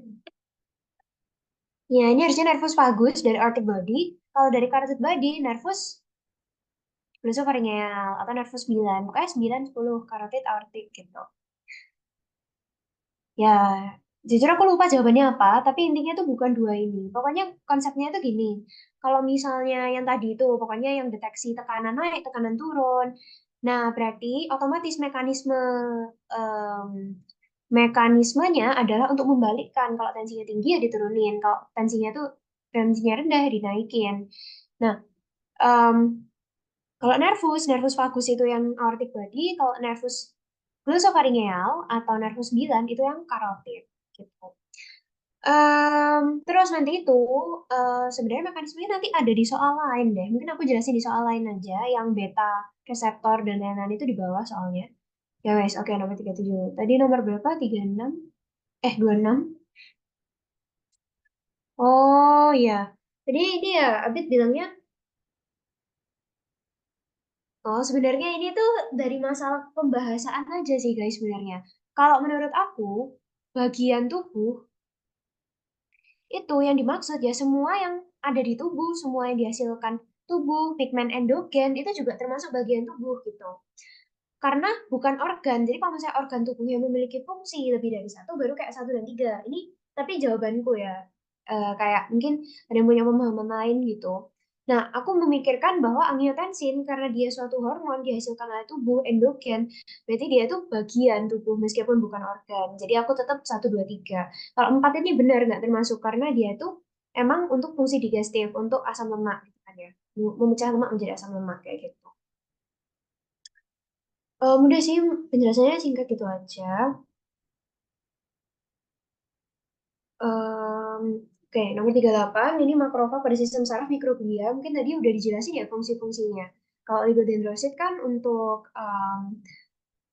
apa membentuk selubung mielin. Kalau astrocytes itu untuk apa namanya blood-brain barrier. Appendum itu untuk lining, jadi untuk bersilia, untuk menghasilkan CSF dan lain-lain. Sichuan itu sama untuk membentuk subung mielin, tapi kalau misal oligodendrosit itu di pusat, ini di perifer Sichuan. Oke, jadi mikroglia ya makrofagnya. Prinsip penggunaan pil KB, sebenarnya ini kalau nggak salah ada dari PPT, tapi intinya pil KB itu kan mencegah kehamilan, toh. Nah, karena dia itu bersifat pil, bersifat hormonal, jadi dia itu menghalangi ovulasinya. Beda sama kayak IUD atau katakanlah kondom gitu ya. Itu kan kondom. Apa sih? Kondom wanita, kondom wanita. Itu kayak dia tuh menghalangi kalau misalnya dia udah ovulasi nih, oh dia tuh nggak bisa implantasi. Nah, kalau misalnya pil, injeksi, terus susu, KB, itu dia lebih ke menghalangi ovulasinya. Terus dia pastinya ya menipiskan dinding supaya nggak bisa nantinya nggak bisa implantasi, karena kan ini otomatis ya, misalnya ada KB-nya estrogen progesteron gitu. Nah, progesteron itu kan menghambat estrogen. Akhirnya ini di beberapa jurnal itu agak beda ya. Jadi sebenarnya emang awali untuk penebalan dinding, itu diawalinya itu estrogen atau estradiol, 17 beta estradiol gitu. Tapi yang menjaga supaya tebal itu adalah progesteron. Tapi gini, jadinya kalau misalnya pakai pil, kalau progesteronnya masuk duluan, kan nggak ada yang nebelin dindingnya duluan, nggak ada estrogen. Ya udah, berarti ya dindingnya nggak bisa tebel gitu. Kemudian mengentalkan cairan serviks. Oke, ini kan sama nggak mungkin mengencerkan lah ya, karena mengentalkan itu supaya spermanya nggak bisa lewat. Jadi jawabannya adalah satu dua mengalami operasi, menipiskan dinding dan mengentalkan cairan serviks. Kayak gitu. Oke, lanjut nomor 40. Regulasi sistem endokrin perlu berjalan optimal. Berikut pernyataan yang benar mengenai akses hipotalamus pituitari endokrin perifer. Oke, jadi ini aku akan jelasin satu-satu karena ini kata-katanya agak mirip. Kenapa? Ini kita eliminasi aja. Oke, dia ini anggap aja kita abaikan aja. Oke, jadi yang pertama, hormon kelenjar perifer merangsang endokrin sentral. Gini, seingat gue tuh,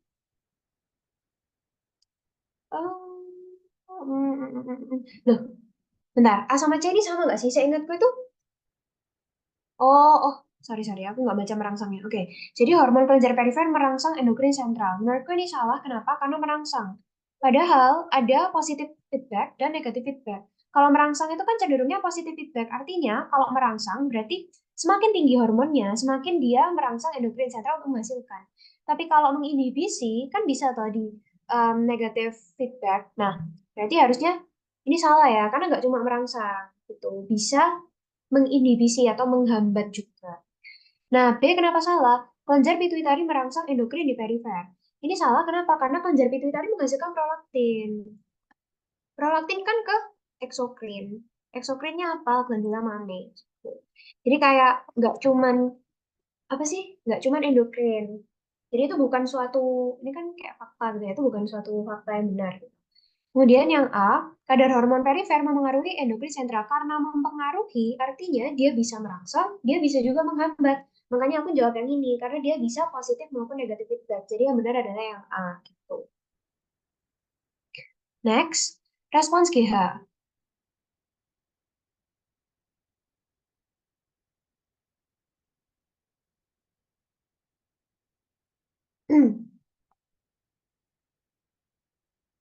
Benar, oke. Respons GH, jadi ada growth hormone ya. Jadi growth hormone itu sebenarnya seperti kebanyakan hormon yang lain itu dia feedback negatif ya guys. Dan negatif feedback itu ke hipotalamus. Dan juga kalau misalnya positif feedback pun setauku itu mostly ke pituitari. Contohnya um, positif feedbacknya estrogen, estrogennya tinggi merangsang pituitari untuk menghasilkan lebih banyak LH. Jadi itu adalah positif feedback. LH surge yang ada saat ovulasi itu adalah feedback positif dan biasanya ke pituitari. Meskipun ya ada mungkin ke hipotalamus tapi jarang. Kemudian kenapa kok nggak upregulasi ini misalnya ya growth hormonnya udah disekresikan, terus dia bertumbuh. Nah kalau misalnya dia upregulasi kan tambah banyak nih yang menerima growth hormonnya. Nah justru dia bisa menyebabkan kelainan patologis, gigantismus lah, akromegali lah. Nah itu adalah kelainan gitu. Jadi normalnya adalah feedback negatif. Lanjut. Part 2, ini tadi udah apa belum sih? Yang fingerprints. ini aku skip ya, soalnya di bawah itu ada yang soal pakai bahasa Indonesia sebenarnya dan lebih enak jelasinnya juga. Oke, nomor 43. Mikturisi adalah, oh ini dulu. Ini juga ada di bawah, jadi aku jelasin di bawah. Oke, nomor 45. Ini ada beberapa, aku revisi soalnya, seingatanku juga. Jadi, pernyataan pertama, rigor mortis atau kaku mayat ya. Itu terjadi ketika miosin tidak dapat dipisahkan dengan aktin. Itu benar. Jadi mungkin aku jelasin aja secara singkat, kenapa sih hal ini bisa terjadi? Apa ditulis ya? Eh, Sebenarnya biar jelasin ya udah. Jadi, rigor mortis itu pertama, yang terjadi duluan adalah sarkoplasmik retikulumnya itu pecah. Oke, seperti yang kita tahu, sarkoplasmik retikulum itu untuk menyimpan kalsium. Nah, ketika SR-nya pecah, kalsiumnya kan amburadul kemana-mana. Akhirnya dia tuh berikatan dengan troponin C, ikatan. Akhirnya kontraksi, kontraksi, kontraksi. Nah, akhirnya menyebabkan apa? Miosinnya kan nempel tau sama aktin. Kalau misalnya troponin C-nya diaktifasi, kemudian tropomiosinnya terbuka, active site-nya terbuka, miosin nempel sama aktin. Nah, akhirnya kontraksi terus kan. Nah, terus kontraksi. Nah, terus kenapa kok nggak bisa lepas? Kenapa nggak bisa relaksasi? Pertama, miosinnya kan tetap nempel sama aktin. Kenapa? Karena kalsiumnya nggak dilepasin dari troponin C. Jadi syarat relaksasi itu kan ada dua. Pertama, melepaskan kalsium. Kedua, melepaskan ATP. Nah, yang dibahas di soal ini adalah yang pertama, karena kalsiumnya nggak bisa dilepasin sama troponin C. Nggak bisa dikembaliin ke sarkoplasmic reticulum. Akhirnya kaku. Nah, terus kenapa kok setelah beberapa jam mayat yang kaku ini terus jadi lembek? Maksudnya jadi lemes gitu. Udah nggak kaku. Karena em, kerusakan kan ATP-nya habis. Satu, ATP-nya habis. Dua, kerusakan pada miofilamennya. Jadi filamen aktin, filamen miosinnya ini udah nggak bisa berfungsi. Nah, makanya kok awalnya dari kaku terus jadi lemes lagi. Ya mungkin itu sekilas tentang kaku mayat. Kemudian jadi kita jelasin lagi balik ke soal ini. Benar kan? Jadi miosinnya nggak bisa dipisahin dari aktin. Kemudian sebabnya adalah kalsium yang dilepaskan oleh troponin C itu kan syarat terjadinya kondisi relaksasi. Itu benar. Artinya kalau kalsium nggak dilepasin nggak bisa relaksasi. Nah sebenarnya dua-duanya ini benar. Tapi kenapa aku milih nggak berhubungan? Karena ada beberapa proses yang dilewatin untuk menjelaskan kenapa rigor mortis ini miosin tidak dapat dipisahkan dengan aktin. Harusnya kalimat selanjutnya rigor mortis miosin tidak dapat dipisahkan dengan aktin sebab kalsium tidak dapat dilepaskan oleh troponin C. Sebab kalsium yang dilepaskan oleh troponin C merupakan kondisi relaksasi. Harusnya kayak gitu prosesnya. Jadi kayak eh, ini tuh alasannya nggak menjelaskan gitu loh. Kayak oh tiba-tiba dia kalimat gini ya benar, tapi kayak nggak nyambung, nggak bisa menjadi alasan. 46 sebenarnya oke sama. How does the mechanism work in response? Oh ya, ini yang aku bilang mau jelasin tadi. Oke, jadi intinya tuh gini. Aku jelasin yang benernya dulu gitu ya.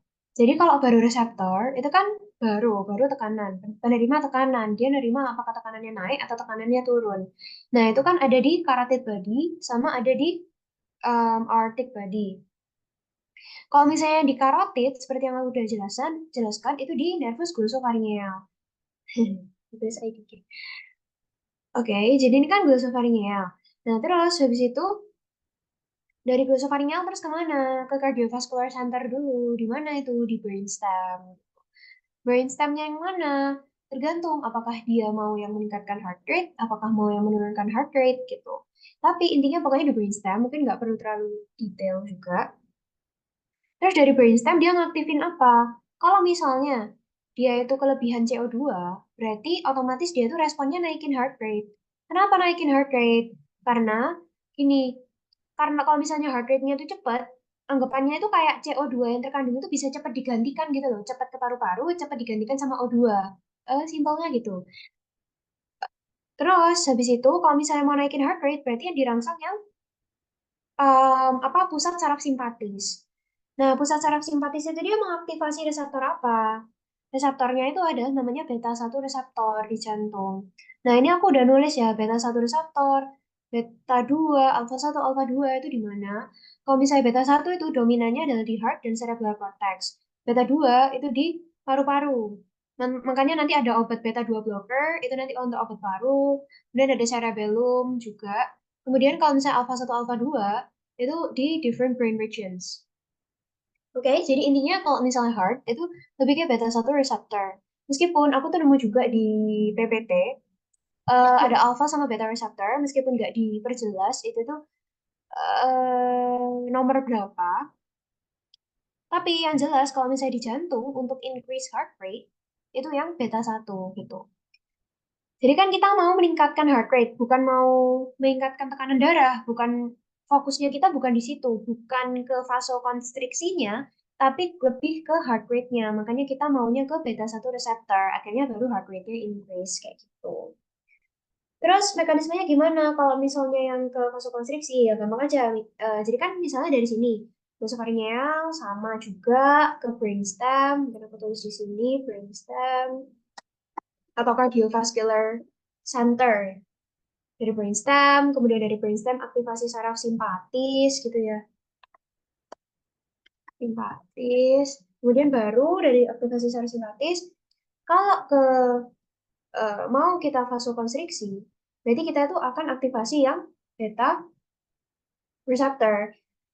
Sorry di PPT itu juga aku nggak bisa memastikan apakah dia beta 1 atau beta 2, karena di PPT Dr. Arga cuma ditulis beta receptor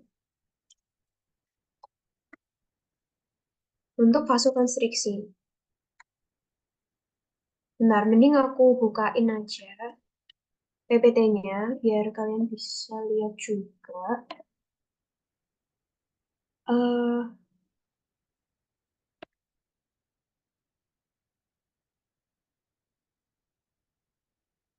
eh di sini apa ya? Ya kayaknya di sini. Sebentar. Ini.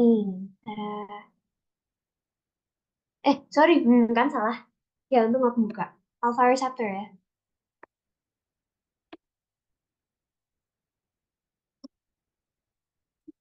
Ini ada di PPT halaman 53.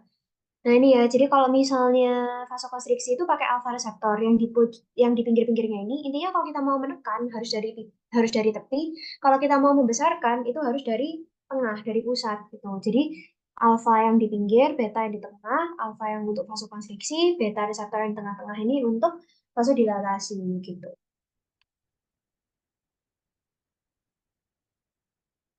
Itu kalau emang kita mau meningkatkan eh salah, increase blood pressure tuh atau tekanan darah. Jadi lihat soalnya juga, dia mintanya mau ningkatin heart rate kah, mau ningkatin blood pressure kah.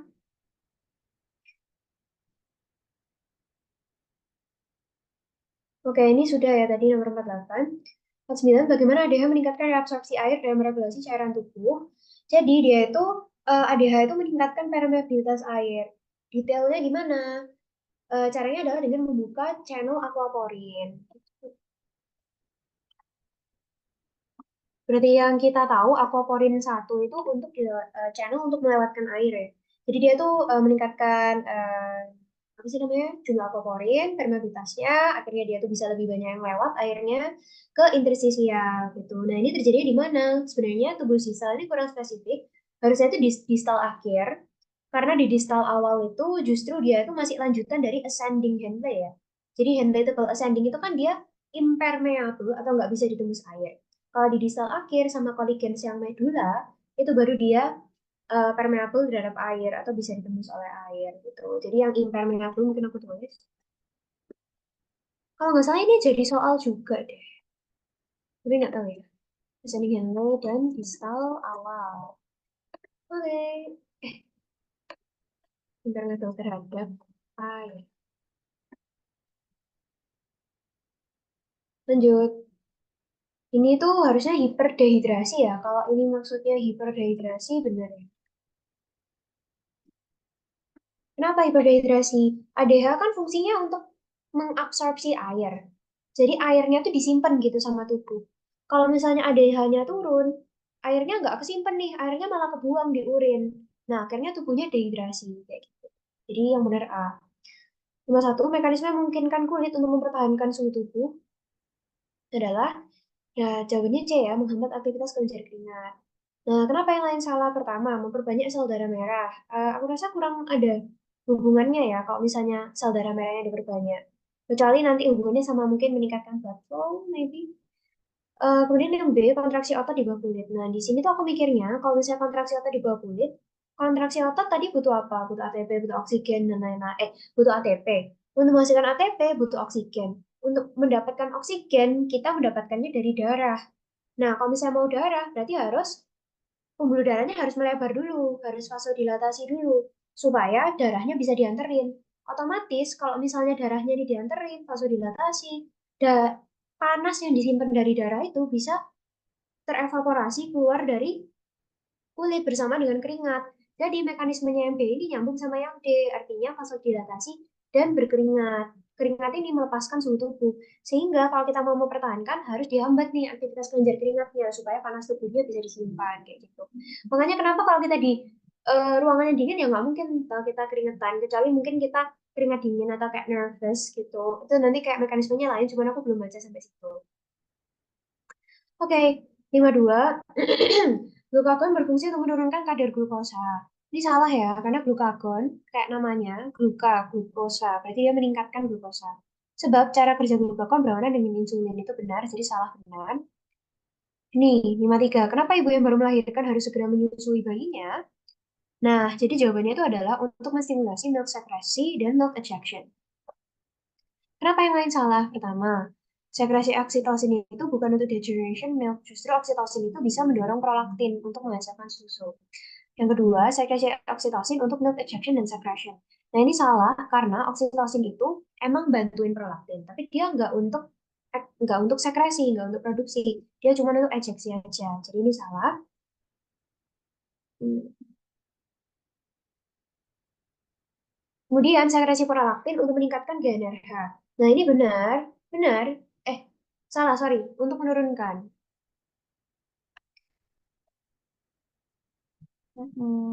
Ya, untuk menurunkan. Kemudian, yang D ini benar. Kenapa? Karena ketika rangsangan dari menyusui bayi itu, dia mengirimkan rangsangan untuk meningkatkan baik produksi oksitosin maupun prolaktin. Ini benar. Jadi, untuk milk secretion dan juga milk ejection. Jadi, sebenarnya ini alasannya yang di oksitosin ini benar, tapi harusnya sekresi oksitosin dan prolaktin gitu. Nah, kalau kayak gitu baru benar. Ini, oke, nomor 54, fingerprint.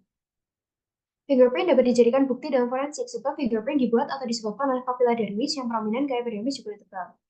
Nah, fingerprint dapat dijadikan bukti dalam forensik ini benar. Jadi benar.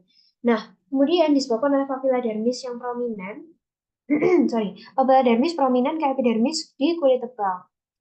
Ini tuh kayaknya kurang deh. Harusnya pernyataannya itu adalah fingerprint terbentuk oleh papila dermis yang prominent.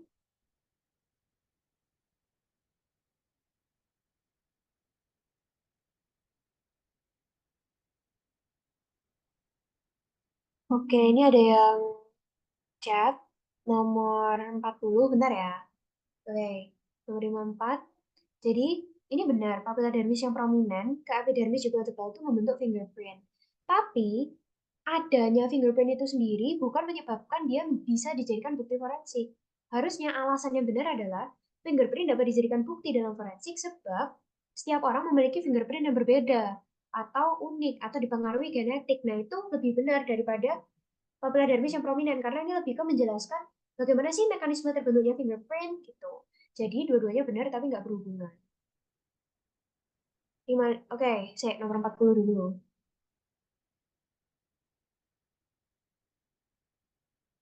Hmm, hmm, hmm. Oke, jadi ini ada yang bilang kalau misalnya opsinya ditambah. Oke, opsi kedua, hipotalamus mensekresi regulatory hormone untuk menstimulasi kelenjar perifer. Waduh. Oke. Menurutku ini nggak salah sebenarnya, tapi akan jadi lebih benar Jadi kan gini guys, oke aku tulis di sini aja ya. Opsi D, di,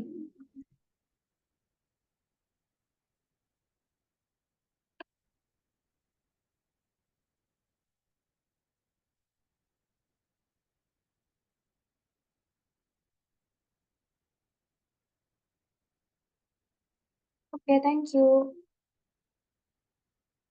Oke, kita baca satu-satu. Jadi yang opsi yang selanjutnya yang D itu hipotalamus mensekresi regulatory hormone untuk menstimulasi kelenjar perifer.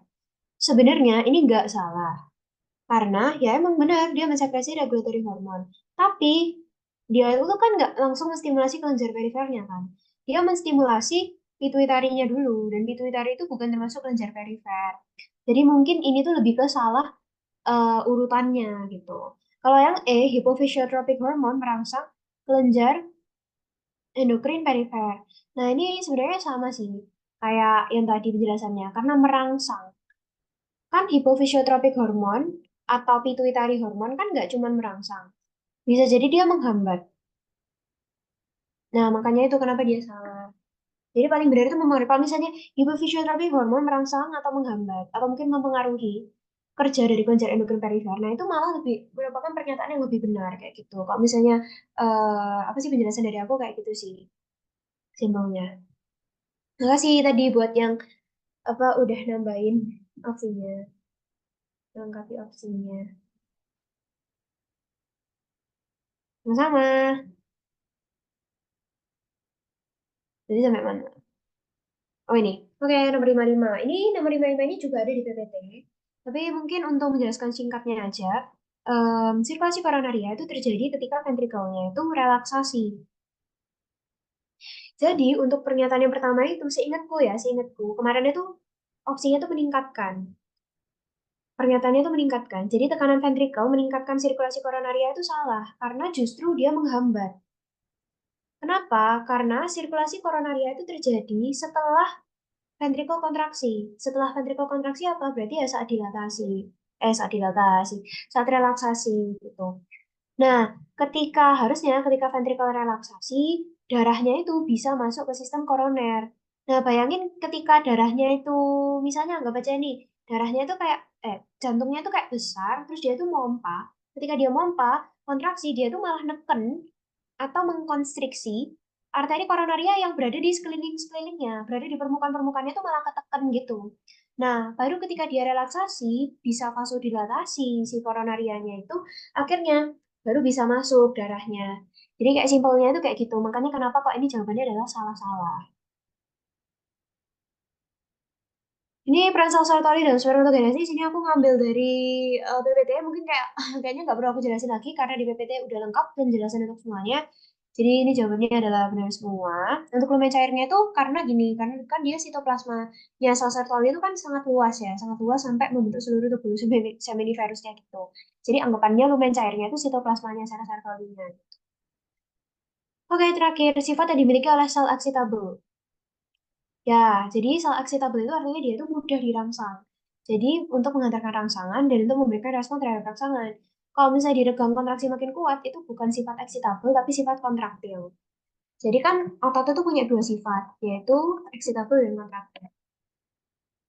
Oke, mungkin itu aja sih untuk pembahasan dari UTB. Soal UTB, mungkin ada yang mau diklarifikasi, atau ditanyain, atau minta dibahas gitu. Atau mungkin misalnya kayak jelasin mekanisme apa, soal apa. Ini nanti filenya aku kirim kok. Ini aku juga bikin untuk kayak penjelasan di penjelasan yang tadi. Oke, gitu sih mungkin. Ada pertanyaan?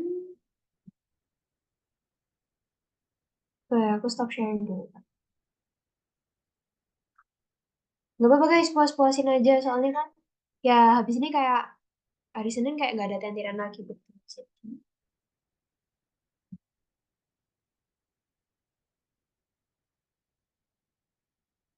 Oh iya, besok. Gak apa-apa gak sih.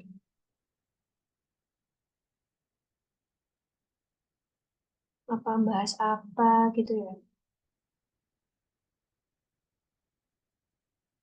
Kardio, ginjal, kah?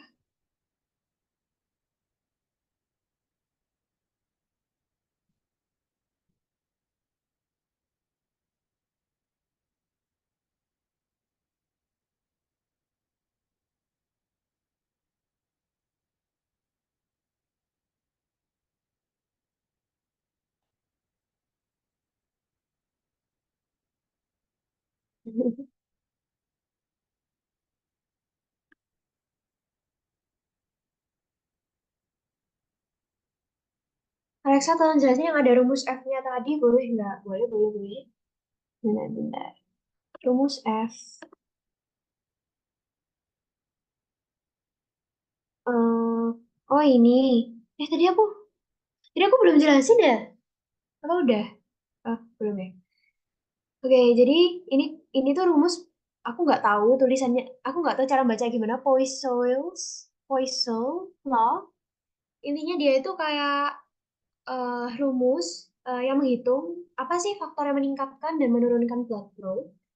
Secara gampangannya tuh gini, kita kan hafalin rumus ini ya. Jadi di sini tuh ada P dikali delta P. Delta P itu perubahan tekanan. Nih,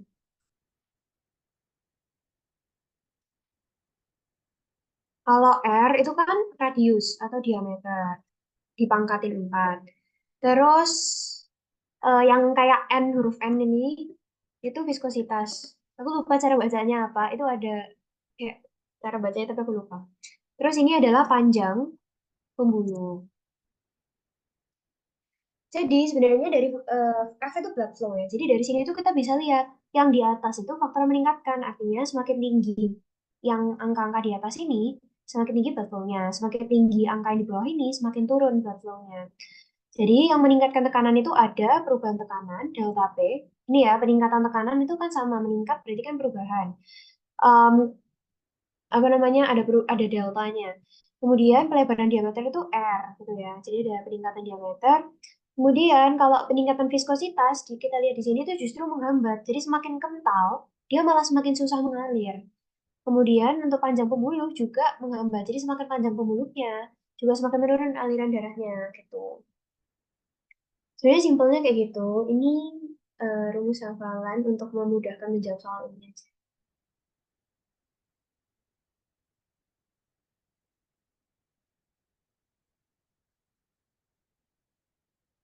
Ada yang ngechat aku.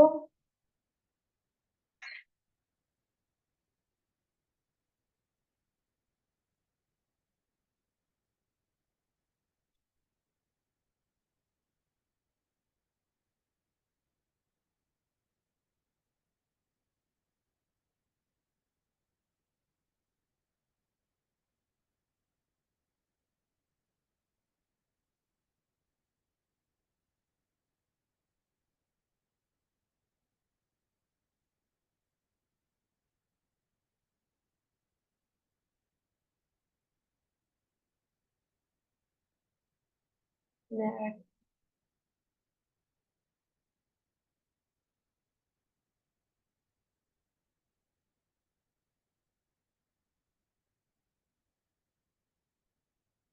iya, sama-sama. Ini udah.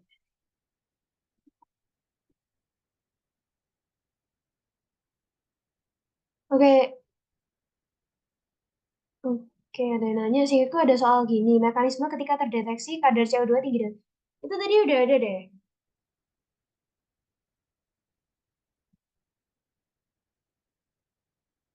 Nih, nomor 47. Apa mau dijelasin ulang kah? Soalnya emang ini tuh kayak pilihannya kan panjang-panjang. Terus ya kayak nggak mungkin satu orang bisa mengingat eh, sepanjang itu gitu pilihannya.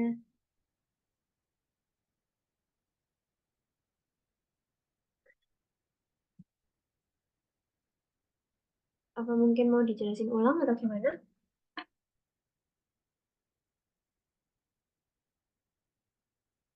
Kalau udah nggak apa-apa sih guys, biar bisa. Mungkin kalian bisa istirahat. Oh, oh, aku agak bingung soalnya kemarin di pilihan itu simpati semua. Sementara ada nervus vagusnya. Oh, Sebenarnya simpelnya aja gini sih, kalau kan kita tahu kalau misalnya nervus vagus itu parasimpatis. Kalau yang diminta itu naikin heart rate untuk simpatis, ya pasti kita bisa langsung eliminasi semua yang ada nervus vagusnya gitu sih.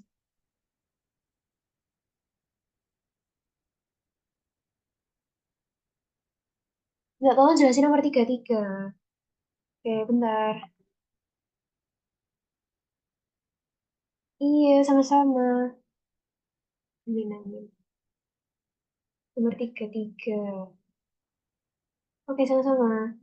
Oke, nomor 33 ini tadi yang jelasin Afif kah? Kayaknya. Iya deh.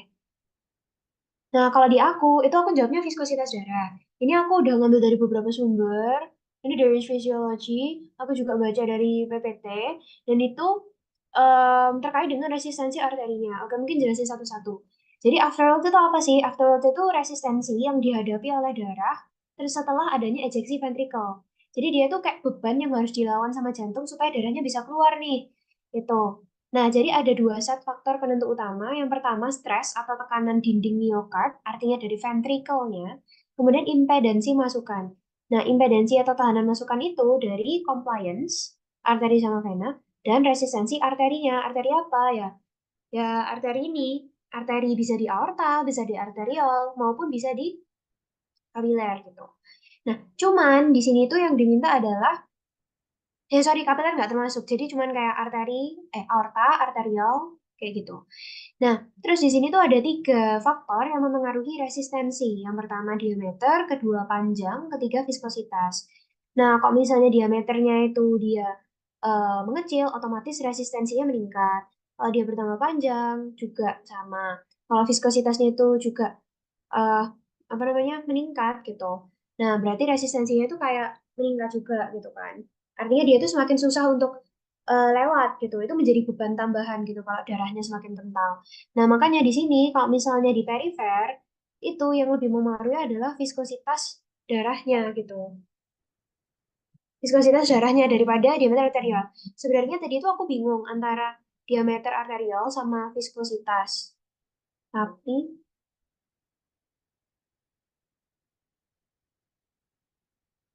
tadi tuh aku udah mempersiapkan penjelasan, tapi kok aku lupa ya? Karena karena kalau nggak salah aku tuh baca lagi di sumber lain, cuman tadi aku kayaknya lupa kopas juga sumbernya. Itu tuh dia tuh nggak nyebutin yang diameter panjang, tapi dia tuh cuma nyebutin viskositas gitu. Jadi viskositas itu kayak salah satu faktor utamanya yang menentukan si resistansinya itu tadi. Makanya aku jawabnya viskositas. Sebenarnya aku juga salah jawab sih di apa sih pas ininya, pas ngerjainnya. Tapi kayak semoga membantu.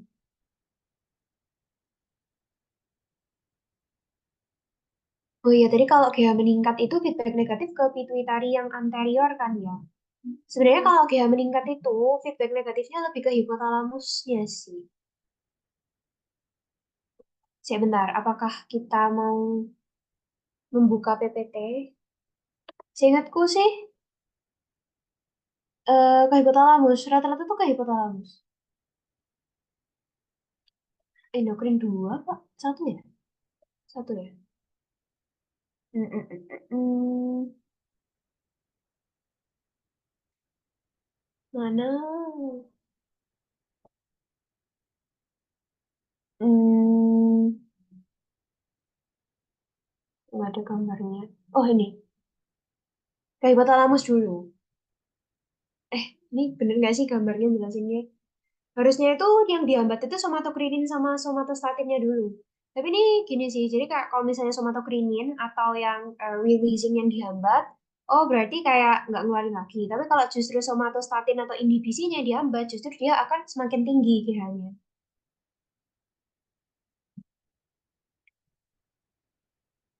Iya, sama-sama. Ada lagi guys yang mau dibahas mungkin?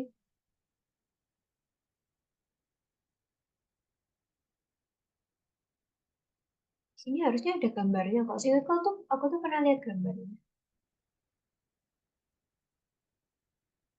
Ya nggak ada. Oh, oh di awal. Hmm, Oh, saya feedback. Ini, oh kortisol sih. Ya, tapi singkatnya hipotalamus. Oke, mungkin ada lagi yang mau dibahas. Sebenarnya ini udah jam 10, guys. eh Mungkin kalau nggak ada lagi yang mau dibahas, mungkin bisa aku tutup dulu biar kalian nggak kecapean juga karena besok ada kuliah juga. Nanti kalau misalnya kalian masih ada pertanyaan, ada soal, atau ada yang mau, ya apapun lah, itu chat aku aja ya langsung. PC aja. Jadi santai aja. Oke, mungkin sekian untuk tampilan malam ini. Kurang lebihnya mohon maaf. Makasih guys, dan semangat buat UTB 2-nya.